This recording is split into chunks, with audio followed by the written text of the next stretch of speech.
নমস্কার সকলকে উৎপল শেডওয়ার্ড চ্যানেলে স্বাগত। আমি উৎপল তোমাদের সাথে।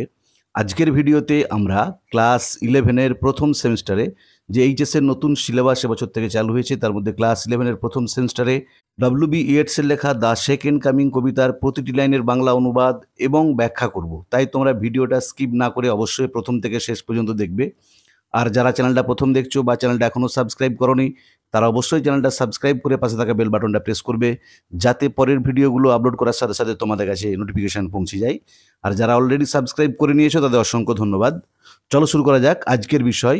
ক্লাস 11-এর ফার্স্ট সেমিস্টারে ডব্লিউ.বি. ইয়েটসের লেখা দ্য সেকেন্ড কামিং কবিতার প্রতিটি লাইনের বাংলা অনুবাদ, বিশ্লেষণ এবং ব্যাখ্যা। দেখো title the second coming. Second coming কথাটির অর্থ কী না, খ্রিস্টান ধর্ম অনুযায়ী শেষ বিচারের দিন অর্থাৎ the day of final judgement, শেষ বিচারের দিনে যীশুখ্রিস্ট পুনরায় আবির্ভূত হবেন শান্তি শৃঙ্খলা বা ধর্মরাজ্য প্রতিষ্ঠার লক্ষ্যে। প্রতীকী অর্থে এটা গুরুত্বপূর্ণ রূপান্তর বা একটা গুরুত্বপূর্ণ পরিবর্তনকে ইঙ্গিত করছে। এটা হলো দ্য সেকেন্ড কামিং, এই টাইটেলটির সহজ বাংলায় অর্থ। এরপর দেখো আমরা মূল কবিতাটি শুরু করার আগে কবি ডব্লিউ.বি. ইয়েটস সম্পর্কে একটু জেনে নিই। দেখো ডব্লিউ.বি. ইয়েটসের পুরো নাম হচ্ছে উইলিয়াম বাটলার ইয়েটস। তিনি আয়ারল্যান্ডের সাহিত্য নবজাগরণের অন্যতম কাণ্ডারি ছিলেন। আয়ারল্যান্ডের ডাবলিনে তিনি জন্মগ্রহণ করেছিলেন 1865 খ্রিস্টাব্দে 13ই জুন। খুব ভালো করে মনে রাখবে। লিরিক্যাল কোয়ালিটি, যেটাকে কাব্যময়তা বলা হয়, সিম্বলিজম মানে প্রতীকবাদ, আর ইউজ অব মাইথোলজি, যেটাকে বলা হয় পৌরাণিক কাহিনী, এবং ফোকলোর লোকাচারের ব্যবহার তাকে বিংশ শতাব্দীর অন্যতম শ্রেষ্ঠ কবিতে পরিণত করেছে। তার প্রথমের দিকে রচনাগুলিতে যেমন ধরো দ্য ওয়াইল্ড সোয়ানস অ্যাট কুলি, তিনি সরল জীবনযাত্রার প্রতি তার আগ্রহ এবং আয়ারল্যান্ডের সংস্কৃতিকে পুনরুজ্জীবিত করে তুলেছেন। পাশাপাশি মিস্টিসিজম, যেটাকে আমরা অতীন্দ্রিয়বাদ বলি, এবং কেল্টিক পৌরাণিক কাহিনীর প্রতি তার আগ্রহ বিভিন্ন কবিতা যেমন ধরো দ্য সেকেন্ড কামিংয়ের মধ্যে স্পষ্ট, যেখানে ইয়েটস চরম বিশৃঙ্খলার মধ্যে জীবনের আধ্যাত্মিক অর্থ খুঁজে চলেছেন। খুব ভালো করে মনে রাখতে হবে, ইয়েটস 1923 খ্রিস্টাব্দে উইলিয়াম বাটলার ইয়েটস সাহিত্যে নোবেল পুরস্কার পান এবং তিনি 1939 খ্রিস্টাব্দের 28 জানুয়ারি পরলোক গমন করেন। এ প্রসঙ্গে তোমাদের একটা কথা বলে নিই, তার সমাধিস্তম্ভেতে লেখা রয়েছে তারই শেষের দিকে লেখা একটি কবিতা আন্ডার বেল বুন থেকে 3টি লাইনগুলি হচ্ছে cast a cold eye on life on death horseman pass by. তার সমাধিস্তম্ভের উপরে এই লাইনগুলি লেখা রয়েছে। দেখো এরপরে আমরা কবিতার প্রেক্ষাপট এবং কবিতার যেটা সোর্স, উৎস, সেটা সম্পর্কে একটু জেনে নেব। Turning and turning in the widening chair the Falcon can not here the ফ্যালকনার, এই সুবিখ্যাত লাইনের মাধ্যমে শুরু হওয়া ইয়েটসের দ্য সেকেন্ড কামিং কবিতাটি তার সাংকেতিক এবং রহস্যপূর্ণ কবিতাগুলির মধ্যে শ্রেষ্ঠ বা অন্যতম। দেখো এই কবিতাটার প্রেক্ষাপটটাকে খুব ভালো করে জানতে হবে, যেটি প্রথম বিশ্বযুদ্ধের পরবর্তী সময়ে, আমরা জানি প্রথম বিশ্বযুদ্ধ চলেছিল 1914 থেকে 1918 সাল পর্যন্ত, তার পরবর্তী সময়ের পটভূমিকায় রচিত হয়েছিল। যে তার পরবর্তী সময়ে সমাজে যে একটা রাজনৈতিক ডামাডোল চলছিল, যে এক চারদিকে যে ধ্বংসলীলা হিংসা চলছিল, সেই পটভূমিকায় তিনি দ্য সেকেন্ড কামিং কবিতাটি লিখেছিলেন, যাতে করে তিনি চেয়েছিলেন যীশুখ্রিস্ট আবার ফিরে আসুক এই পৃথিবীতে। আসলে তিনি চেয়েছিলেন পৃথিবীতে শান্তি ফিরে আসুক, পৃথিবীতে সহানুভূতি ফিরে আসুক, পৃথিবীতে একটা সুন্দর পরিবেশ ফিরে আসুক। দেখো এরপরে এই কবিতার সোর্সটা কি না, 1920 সালে দ্য সেকেন্ড কামিং কবিতাটি প্রথম প্রকাশিত হয়েছিল দ্য ডায়াল পত্রিকায়।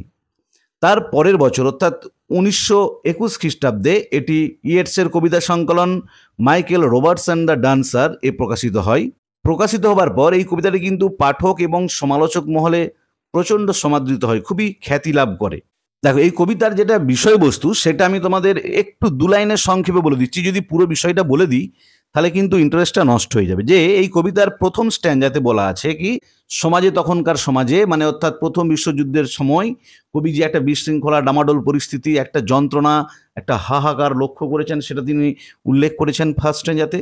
আর দ্বিতীয় স্তবকটা অর্থাৎ দ্বিতীয় স্ট্যান্জা থেকে জানা যায় কবি ভবিষ্যৎ দৃষ্টির মাধ্যমে দেখতে পাচ্ছেন যে যিশুর রাজকীয় উত্থানের পরিবর্তে এগিয়ে আসছে একটা আসরিক শক্তিসম্পন্ন পশু, যার মাথাটা মানুষের মতো এবং শরীরটা সিংহের মতো, যা সমাজের অধঃপতনের ইঙ্গিত বহন করে। যে মানুষ ধীরে ধীরে তার শুভ শক্তির উপর নিয়ন্ত্রণ হারিয়ে ফেলছে এবং হিংসা ও নৈরাজ্যের প্রতি আকৃষ্ট হয়ে পড়ছে। এই মেইন জিনিসটাই হচ্ছে দ্বিতীয় স্ট্যান্ডাতে প্রতিফলিত হয়েছে। এরপর আমরা যখন প্রতিটা লাইনের বাংলা অনুবাদ ও বিশ্লেষণ করব, তখন তোমাদের আমি ডিটেলসে প্রত্যেকটা লাইনে কবি কি বলতে চেয়েছেন সেটা তোমাদের আমি বলে দেবো। Turning and turning in the widening gyre. Gyre মানে হচ্ছে স্ফিয়ার, বলয় যেটাকে বলা হয়। কবি বলছেন চক্রাকারে ঘুরতে ঘুরতে বিশ্ব বলয়টা ক্রমশ নিয়ন্ত্রণহীন হয়ে যাচ্ছে। আসলে সভ্যতার সূচনা লগ্নে যে সময়চক্রটি একটি ক্ষুদ্র ব্যাসের মধ্যে পাক খাচ্ছিল, কবি বলতে চাইছেন, কিন্তু সেটা সুসংহত ছিল। কিন্তু সময় পরিবর্তনের সাথে সাথে এর সংহতি বিনষ্ট হয়েছে এবং বৃত্তটি যেন আস্তে আস্তে আলগা হতে শুরু করেছে। তাই বলছেন যেন ক্রমশ নিয়ন্ত্রণহীন হয়ে যাচ্ছে বলয়টি। The falcon cannot hear the falconer. খুব ইম্পর্টেন্ট লাইন এই কবিতার।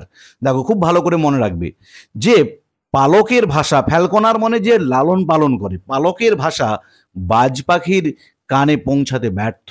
যে বাজ পাখি যেন শুনতে পাচ্ছে না তার যে পালক তাকে যে লালন পালন করেছে তার ভাষাটা। দেখো, এখানে বাজ পাখি হচ্ছে মানুষের প্রতীক, খুব ভালো করে মনে রাখবে। যেখানে ফ্যালকন হচ্ছে ইন্ডিকেটস হিউম্যান বিইংস, মানুষের প্রতীক, আর ফ্যালকনার রেফার্স টু গড, যিশু খ্রিস্টকে বোঝানো হয়েছে। যে যেহেতু সময় পরিবর্তনের গোলকটি বড় হয়েছে, সাথে সাথে সংহতি বিনষ্ট হয়েছে, সেই কারণে বাজ পাখি মানে মানুষ ও তার পালক মানে জেসাস ক্রাইস্ট অর গড যোগাযোগ হারিয়ে ফেলছে। তাদের মধ্যে আর যোগাযোগ থাকছে না। জীবনের প্রতিটি ক্ষেত্রে নিজের নিয়ন্ত্রণ তার সীমার বাইরে চলে যাচ্ছে। সমাজ ব্যবস্থা ভেঙে পড়ছে, কবি বলতে চেয়েছেন। যেহেতু ফ্যালকন আর ফ্যালকনারের কথা শুনছে না, তার মানে যেহেতু মানুষ, যেহেতু জেসাস ক্রাইস্টের কথা মানছে না, তাই কি হচ্ছে, সমাজ ব্যবস্থা আস্তে আস্তে ভেঙে পড়ছে।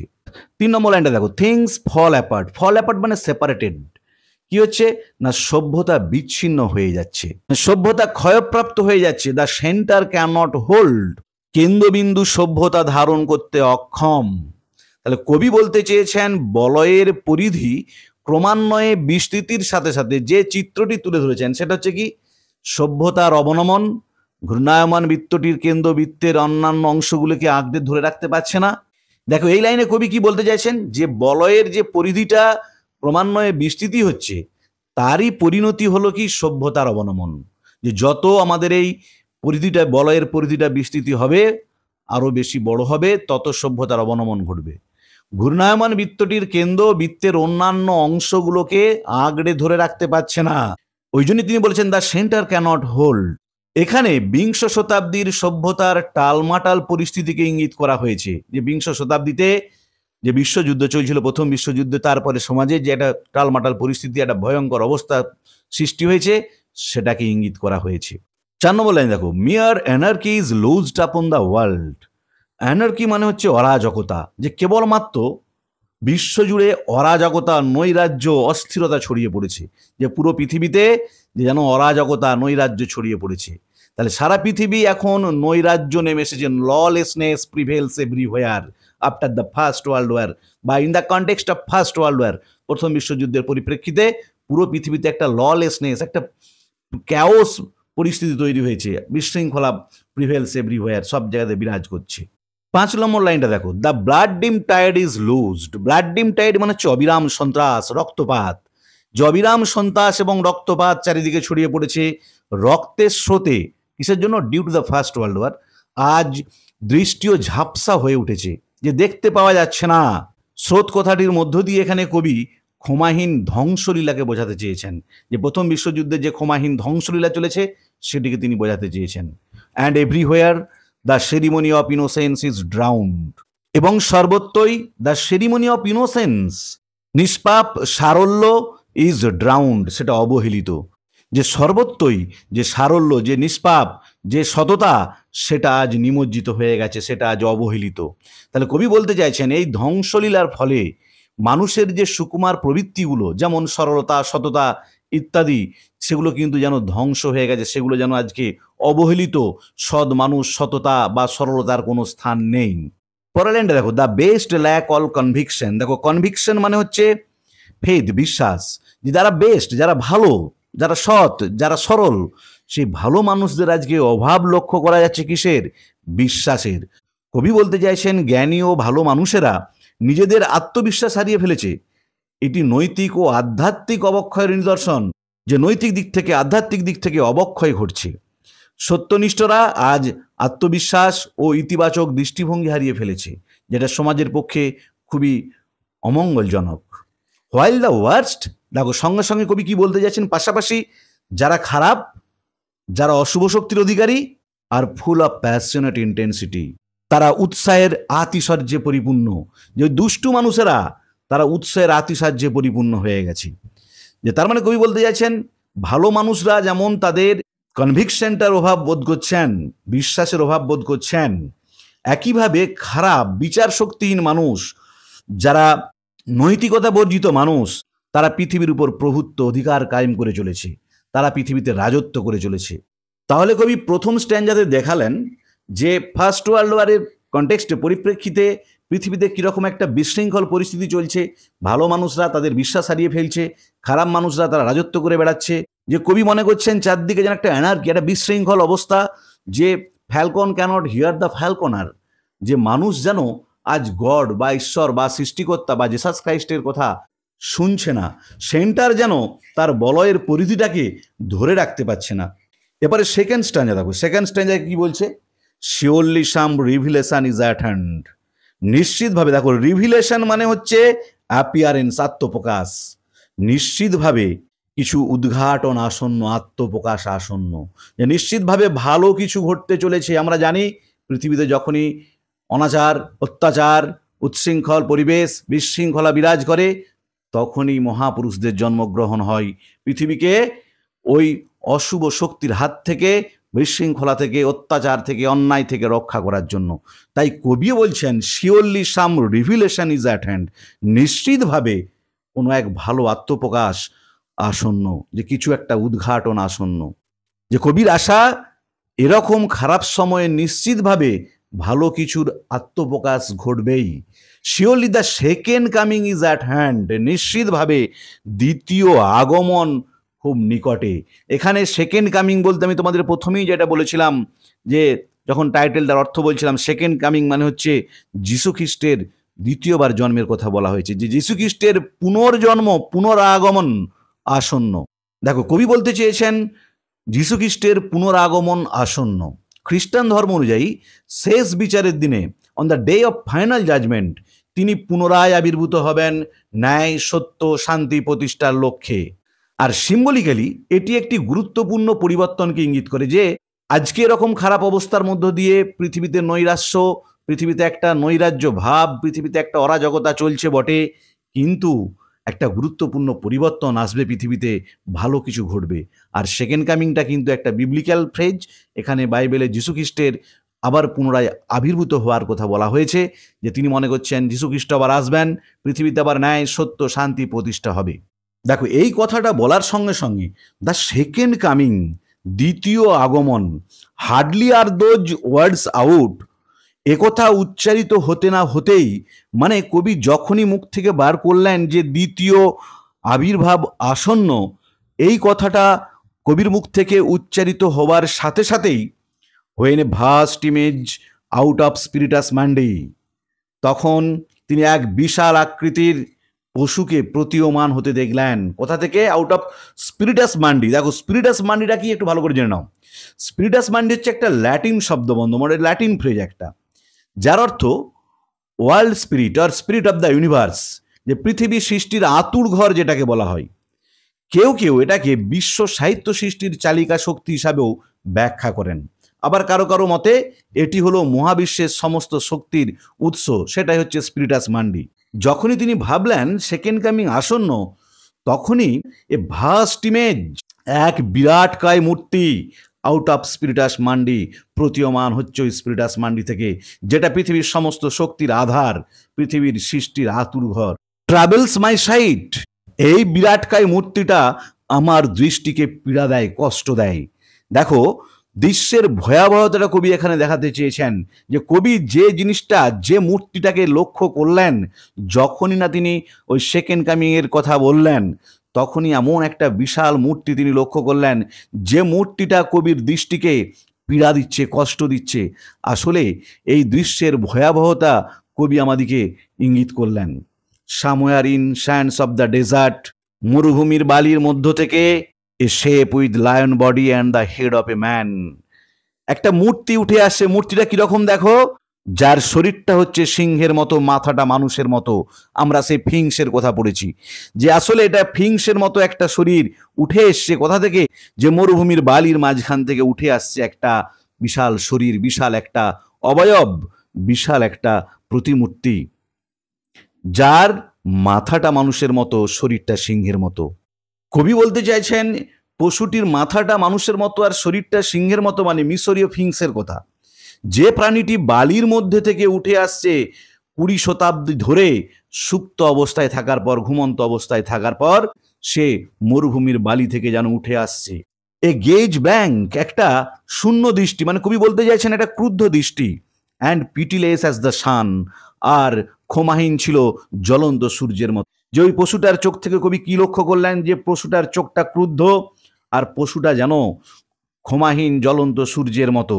তাহলে পশুটির ক্রুদ্ধ দৃষ্টি প্রমাণ করে দেয় যে নবাগত প্রাণীটি, যে প্রাণীটি কবি লক্ষ্য করছেন পৃথিবীর দিকে আগিয়ে আসছে, মঙ্গলময় তো নয়, বরং সহানুভূতিহীন। তার দৃষ্টি শীতল ও ক্ষমাহীন। এটি ধীর পদক্ষেপে এগিয়ে আসছে পৃথিবীর দিকে। Is moving it slow thighs, সেই পশুটি তার মাংসলো উরু বাড়িয়ে ধীরে ধীরে আগিয়ে আসছে। হোয়াইল অল অ্যাবাউট ইট, যখন তার চতুর্দিকে, যখন ওই পশুটি আগিয়ে আসছে তার চতুর্দিকে reel shadows of the indignant desert birds, ভীত সন্ত্রস্ত পাখিদের ওড়াউড়ি লক্ষ্য করা যাচ্ছে। যে মরুভূমির মাঝখান থেকে যখন ওই পশুটা আগিয়ে আসছে তার মাংসলো উরুটা বাড়িয়ে চতুর্দিক আক্রমণ করার জন্য, তখন তার চারিদিকে ভীত সন্ত্রস্ত পাখিরা উড়াউড়ি করছে। মানে পাখিরাও যেন উপলব্ধি করতে পারছে একটা বিশৃঙ্খলা, একটা নৈরাজ্য পৃথিবীকে গ্রাস করতে চলেছে। দ্য ডার্কনেস ড্রপস এগেন, পুনরায় অন্ধকার নেমে আসবে। মানে পৃথিবীতে আবার সেই অরাজকতা, মানে কবি বলতে চাইছেন যীশুখ্রিস্ট জন্মগ্রহণের সময় পৃথিবীতে শান্তি, পৃথিবীতে সমৃদ্ধি, পৃথিবীতে সুখ ফিরে এসেছিল। আবার ওই পশুটার আগমনের সঙ্গে সঙ্গে পুনরায় অন্ধকার পৃথিবীতে নেমে আসবে, পুরো পৃথিবী আঁধারে পরিপূর্ণ হয়ে যাবে। বাট নাও আই নো, কিন্তু এখন আমি জানি, that 20 centuries of stony sleep, সেই 20 শতাব্দী ধরে সংজ্ঞাহীন নিদ্রা, স্টোনি স্লিপ মানে জ্ঞানহীন নিদ্রা। কবি বলতে চাইছেন ওই ফিংসের মতো পশুটা যেন 20 শতাব্দী ধরে অচেতন ঘুমে আচ্ছন্ন ছিল। সেই পশুটার আজ ঘুম ভেঙেছে পৃথিবীকে আক্রমণ করার জন্য, পৃথিবীতে নৈরাশ্য, পৃথিবীতে নৈরাজ্য, পৃথিবীতে অত্যাচার, পৃথিবীতে ডামাডোল পরিস্থিতি আরও ব্যাপকভাবে ছড়িয়ে দেওয়ার জন্য, পুরো পৃথিবীকে অস্থিরতা এবং নৈরাজ্যে গ্রাস করার জন্য। Were vexed to nightmare by rocking cradle, দেখো were vexed to nightmare মানে দুঃস্বপ্নে বিঘ্নিত, বাই রকিং ক্র্যাডেল, দেখো রকিং ক্র্যাডেল মানে দোদুল্যমান দোলনা। তাহলে কবি বলতে চেয়েছেন এই দৃশ্য নতুন যুগের সূচনার অশুভ পূর্বাভাস, যেটা কিন্তু কোনো শুভ পূর্বাভাস নয়। যিশুর জন্মের পরিবর্তে আবির্ভূত হতে চলেছে এক দানবীয় শক্তির। ভালোবাসা, ক্ষমা, ধৈর্য হারিয়ে গেছে, বদলে ক্ষমাহীন সন্ত্রাসের উদ্ভব ঘটতে চলেছে, যা নির্দয় হিংসার মাধ্যমে পৃথিবীর উপর রাজত্ব কায়েম করতে চলেছে। যে পৃথিবীতে ক্ষমা, ভালোবাসা, ধৈর্য, যে পরম মানুষের যে সুকুমার গুণগুলো ছিল সেগুলো সব হারিয়ে যাবে। সেই জন্যই কবি বলছেন যে দুলন্ত দোলনায় দুঃস্বপ্নে বিঘ্নিত। অ্যান্ড হোয়াট রাফ বিস্ট, আর ওই হিংস্র কুৎসিত পশুটার, its hour come round at last, এর সময় কি আসন্ন। যে ওই পশুটা পৃথিবীতে আসার সময় কি আসন্ন, মানে পশুটা এখন হচ্ছে বিশৃঙ্খলা, নৈরাজ্য, পশুটা হচ্ছে অত্যাচার, অন্যায়। যে সেই পশু স্বরূপ অন্যায়, অত্যাচার, বিশৃঙ্খলা, নৈরাজ্য পৃথিবীতে কি গ্রাস করবে। Slouches towards Bethlehem to be born, দেখো স্লাচেস মানে হচ্ছে to walk in lazy manner, যে ধীর গতিতে এগিয়ে চলা। যে পশুটা বেথলেহেমের দিকে ধীর গতিতে এগিয়ে যাচ্ছে পুনর্বার জন্মগ্রহণ করার জন্য, জিজ্ঞাসা করছে যে ওই পশুটা কি বেথলেহেম শহরের দিকে পুনর্বার জন্ম নেওয়ার জন্য এগিয়ে যাচ্ছে। দেখো এই লাস্ট লাইনটা কিন্তু খুবই ইম্পর্টেন্ট লাইন, ভাইটাল লাইন। দেখো বেথলেহেম হলো যিশুর জন্মস্থান। কবি বলতে চেয়েছেন বৃহদাকার ওই আসুরিক পশুটি বেথলেহেমের দিকে এগিয়ে যাচ্ছে, তার মানে আসুরিক শক্তির জন্মের ইঙ্গিত করা হচ্ছে। যিশু পৃথিবীকে উদ্ধার করতে জন্ম নিয়েছিলেন, পৃথিবীতে সুখ শান্তি ভালোবাসার বীজ বপন করতে জন্ম নিয়েছিলেন। তার পরিবর্তে এই বিরাট পশুটি জন্ম হবে পৃথিবীর উপর আধিপত্য বিস্তারের জন্য। ভালোবাসা, সততা, সহানুভূতির পরিবর্তে ক্ষমাহীন সন্ত্রাসের উদ্ভব ঘটতে চলেছে ওই পশুটি। তাই যেন আস্তে আস্তে বেদলেহেম শহরের দিকে এগিয়ে যাচ্ছে। কিসের জন্য? পুনর্বার বেদলেহেমে জন্ম নেওয়ার জন্য। এখানে বেদলেহেমে সে কিন্তু যীশুখ্রিস্ট জন্মগ্রহণ করেছিল মানুষের মঙ্গলের জন্য, আর এই যেন পৃথিবীতে অমঙ্গল ডেকে আনার জন্য, পৃথিবীকে নৈরাজ্যতে, অত্যাচারে, পৃথিবীতে ডামাডোল পরিস্থিতি সৃষ্টি করার জন্য পশুটা কি এগিয়ে যাচ্ছে? কবি জিজ্ঞাসা করছেন বেদলেহেমে পুনর্বার জন্মগ্রহণের জন্য। তাহলে আজকের ভিডিওতে আমরা ক্লাস 11-এর নতুন সিলেবাস অনুযায়ী ফার্স্ট সেমিস্টারে উইলিয়াম বাটলার ইয়েটসের লেখা দ্য সেকেন্ড কামিং কবিতার প্রতিটি লাইনের বাংলা অনুবাদ ও বিশ্লেষণ করলাম। পরের ভিডিওতে আমরা এই কবিতা থেকে যে ইম্পর্টেন্ট গ্রামার এবং এমসিকিউগুলো তোমাদেরকে প্রস্তুত করতে হবে তা নিয়ে ডিটেলস আলোচনা করব। ভিডিওটা ভালো লেগে থাকলে তোমরা অবশ্যই লাইক, শেয়ার ও কমেন্ট করে জানাবে। আর যারা আজ চ্যানেলটা প্রথম দেখছো বা চ্যানেলটা এখনো সাবস্ক্রাইব করোনি, তারা অবশ্যই চ্যানেলটা সাবস্ক্রাইব করে পাশে থাকা বেল বাটনটা প্রেস করবে, যাতে পরের ভিডিওগুলো আপলোড করার সাথে সাথে তোমাদের কাছে নোটিফিকেশন পৌঁছে যায়। আর আমি অলরেডি ক্লাস 11-এর ফার্স্ট সেমিস্টারে অন্য যে টেক্সটগুলো ছিল, প্রত্যেকটি টেক্সটের প্রতিটি লাইনের বাংলা অনুবাদ বিশ্লেষণ করে ভিডিও আপলোড করেছি। যারা সেই ভিডিওগুলো দেখোনি তাদের জন্য আমি ডেসক্রিপশন বক্সে সেই ভিডিওর লিঙ্ক দিয়ে দিয়েছি, তোমরা অবশ্যই তোমাদের সময় মতো দেখে নিও। ভালো থেকো, ধন্যবাদ। দেখা হবে পরের ভিডিওতে। পরের ভিডিওতে আমরা দ্য সেকেন্ড কামিং কবিতা থেকে যে এমসিকিউ এবং গ্রামারগুলো প্রস্তুত করতে হবে তা নিয়ে ডিটেলসে আলোচনা করব। ধন্যবাদ সকলকে।